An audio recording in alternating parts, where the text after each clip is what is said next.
thank you all for your statements. Thank you especially to the two members of the Board of Supervisors who were instrumental in the passage of this.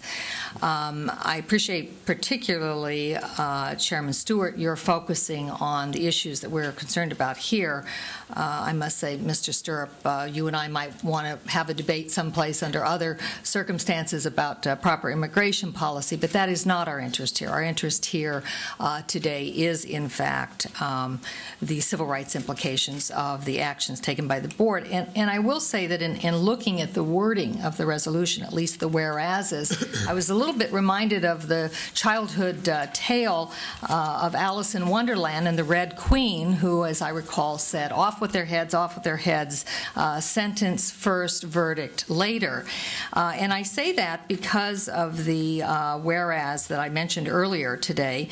Whereas the Prince William Board of County Supervisors has determined that illegal immigration is causing economic hardship and lawlessness in this county, and I want to know how it is the board went about determining that, because watching this, as I did on television, reading about it in the newspapers, it seemed that there was very little fact-finding prior to the board's consideration of this measure. There was not, for example, the kind of fact-finding we've had this morning where we brought in legal experts, demographers, etc., to inquire what the impact is. You seem to have made up your mind what this impact was, and I just want to know what the empirical evidence was of that impact, not people's feelings, but what empirical data did you pull together to determine this lawlessness? I'm looking at a chart that suggests, for example, that crime has gone down.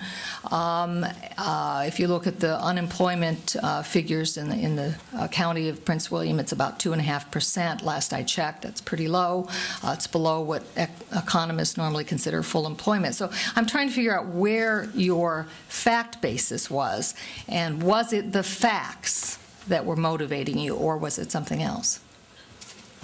Thank you, Madam Chair. Well, I'm glad you brought up Alice in Wonderland, the statement about sentence first, verdict later. It reminds me a little bit of your article from May 25th, 2007, when you claimed that all of us, especially on the right, who are trying to address the problems of illegal immigration, were xenophobes and just didn't like Mexico. No, I actually did not say that. Well, so right let's not. Well, we can read it into the record if you like. It's not what it said. Well, actually, I would like that read in the record. We'd be happy to do that. And you've got a very clear past and agenda here, and. Mr. Stewart, I am not the subject of this hearing. We are here about a very serious matter. That whereas you're trying to say that this community and that John Stirrup and myself simply went about this without... no, I'm just asking a question, Mr. Stewart. Perhaps you can answer. I'm trying to lay the format here for what I'm about to say. We did look at the impacts on the community. And the thing to remind yourself here is that Could you just elucidate that? Could you tell us what demographic studies? I'm trying to tell you. You did that. So if you could please just provide that Chavez, I'm trying to tell you. The community identified this issue. The community identified the issue in the hospitals, in the hospital emergency rooms, as you've just heard from Mr. Schwartz. The community identified the problem on the streets in terms of crime. The community identified the issues in the neighborhoods with housing overcrowding.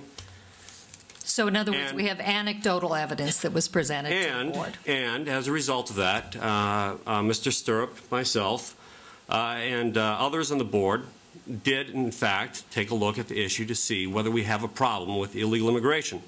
We do.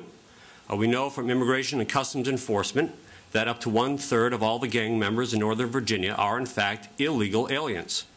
We know, at least we knew at the time, we estimated that, and we underestimated actually, that the percentage of the people in our jail who were in fact illegal aliens, at the time we thought it was smaller. Now, a recent snapshot at the time that we undertook, when we voted on the resolution, was approximately 21% of the inmates in our jail were in fact illegal aliens. That was the primary reason for this resolution. Is to address the real-life quality of life concerns.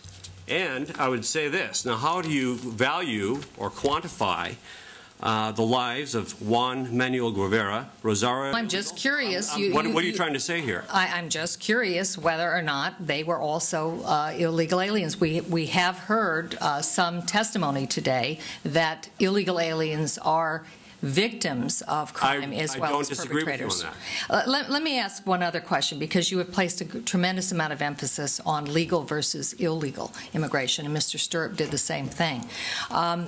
Legal immigration policy is, of course, a federal matter, a national matter. There was, in fact, legislation that was under consideration this last Congress, which did not pass. But had it passed, had we decided to pass a law that would have increased the number of legal immigrants into the United States. We admit about 400,000 legal immigrants into the United States each year. We create about 1.5 million to 2 million new jobs each year. So that's somewhat of a gap between our economic needs and the number of people that we admit each year, and our population is stable. It is not growing. If, in fact, legislation had passed and the number of persons in Prince William County who are now here illegally were given legal status, would you have any problems with their presence here? In other words, is it really the illegality?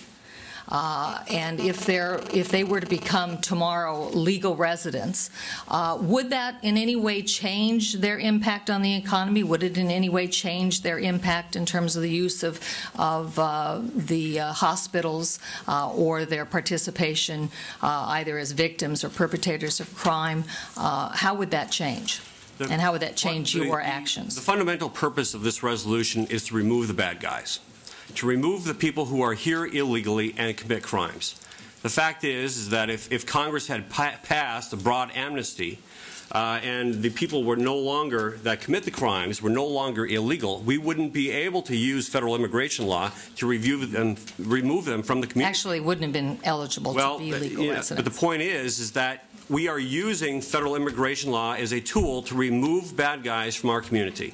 If Congress had removed that tool by granting them amnesty, obviously we wouldn't have been able to pass this resolution. It wouldn't have done any good. I'm going to. That is not to say that I support amnesty. I don't. But that's a personal view. From a perspective, I'm giving you my perspective as a county chairman. And I'm going to ask Lloyd Cohn to ask the next question. Yeah, I'm going to change gears a bit here.